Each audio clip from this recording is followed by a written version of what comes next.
यशस्वी मुख्यमंत्री अशोक जी गहलोत का संकल्प था कि मेरे प्रदेश में कोई भूखा नहीं सोए। उस सपने को साकार करने के लिए, संकल्प को साकार करने के लिए इंदिरा रसोई योजना राजस्थान सरकार लाई है और वो कई महीनों में बहुत ही उपयुक्त योजना है। आज इस महंगाई की स्थिति में 2 रोटी खाना बड़ा मुश्किल काम हो गया है और शहर में गांवों से लोग मजदूरी करने आते हैं, हेमाली करने आते हैं, रेहड़ी चलाते हैं, लारी चलाते हैं या हॉस्पिटल आते हैं, कई प्रकार के अन्य कामों से जब लोग आते हैं और इस महंगाई के ज़माने में 80 रुपये 100 रुपये की थाली होटल में जाकर के खाना बड़ा ही मुश्किल होता है और ऐसे में 8 रुपये में यदि भरपेट भोजन मिले तो उन लोगों के लिए वरदान होता है और ये हमने साक्षात देखा है। इन विगत वर्षों में मुस्कान संस्थान शहर की 2 इंदिरा रसोइयों का संचालन कर रही है, कलेक्ट्रेट के पास जेल के सामने और नया बस स्टैंड पर। हमने अभी तक 1,55,884 थालियों का भोजन करवाया है, तो हमने नजदीक से देखा है।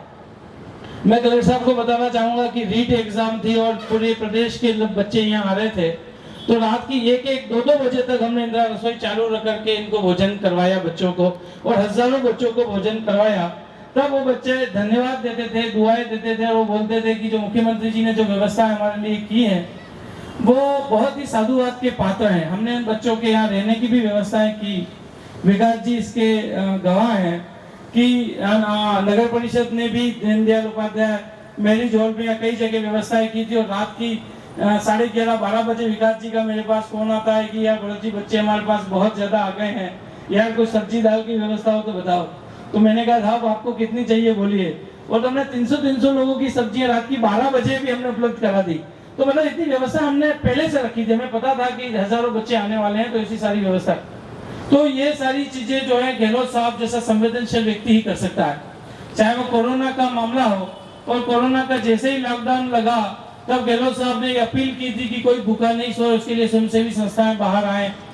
तब हमारे मुस्कान संस्थान ने ये बीड़ा उठाया और पूरे लॉकडाउन के दौरान 45,000 भोजन पैकेट हमने बांटे और हम प्रतिदिन रतनपुर बॉर्डर पे जाते थे, वहां से पदयात्री जो पैदल आते थे उनको भोजन कराते थे। हम लोगों ने वहां पर एक जूतों की स्टॉल लगाई थी और जो नंगे पैर लोग आते थे उनको उनकी पसंद के जूते पहनाते थे और उनके पैरों के छाले देख करके आंखों में आंसू आ जाते थे। जब हम लॉकडाउन में भोजन बांटने में स्वयं जाता था, मेरे भोजन नली का ऑपरेशन हुआ था, मुझे 2 महीने का बेड रेस्ट और 2 महीने लिक्विड पे रहने को डॉक्टर ने कहा था और ऑपरेशन के 10वें दिन में भोजन लेके निकला था। मेरे यार मित्र रिश्तेदार मुझे फोन करते थे कि हम लोग तो डरे हुए घर में और तू क्या कर रहा है, कहाँ जा रहा है, रतनपुर कैसे जा रहा है। लेकिन ये भावना, ये जज्बा गहलोत साहब ने जब दिया और हम लोग निकले और लोगों को भोजन करवाया।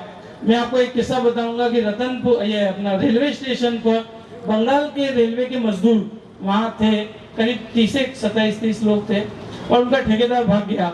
उनके पास खाने की और जाने के पैसे नहीं थे और वो लोग वहीं रहते थे। हम लोग 11-12 बजे उनके लिए खाना लेकर के जाते। तो एक दिन बुजुर्ग सा व्यक्ति आया मेरे पास और बोले कि साहब ये भोजन हमें 2-3 बजे दो। तो मैंने कहा क्यों? वो बोले साहब हमारे एक ही टाइम का भोजन होता है, हम पहले खा लेते तो शाम को भूख लग जाती है, हम 3 बजे खाना खाएंगे तो रात को भूख नहीं लगी। मेरे आंख में आंसू आ गए।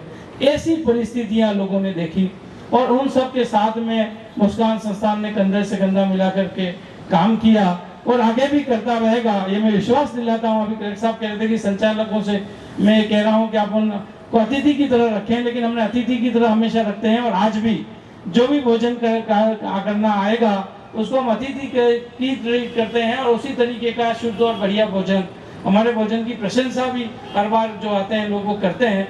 तो ऐसी व्यवस्था हमने आगे भी की और करते रहेंगे। मुस्कान संस्थान विगत 31 वर्षों से ये संचालन कर रहा है और सेवा के कई प्रकल्प संचालित कर रहा है, लेकिन गहलोत साहब ने अवसर दिया कि हम लोगों को भोजन कराएं। हमारे पास निराश्रित बाल गृह है जिसमें 200 निराश्रित बच्चे, 150 बालक है और 50 बालिकाएं हैं। हमारे पास वृद्धाश्रम है जिसमें 30-35 वृद्धजन हैं। हमारे पास शोषित पीड़ित महिलाओं के लिए महिला आश्रम है जिसमें करीब 40-45 महिलाएं हैं। हमारे पास मानसिक विमंदित बच्चों का आश्रम है जिसमें 50 मानसिक विमंदित बच्चे हैं। चाइल्ड हेल्पलाइन है, मुस्कान स्कूल है, मुस्कान हॉस्पिटल है। इस तरीके के कई सेवा प्रकल्प हम संचालित करके यहाँ के पीड़ित मानवता की सेवा करने का प्रयास कर रहे हैं। और आगे भी करते रहेंगे, और ये आशा और विश्वास रखते हैं कि आपके प्रशासन का भी हमें सहयोग हमेशा मिलता रहेगा। धन्यवाद। जय हिंद। एक बार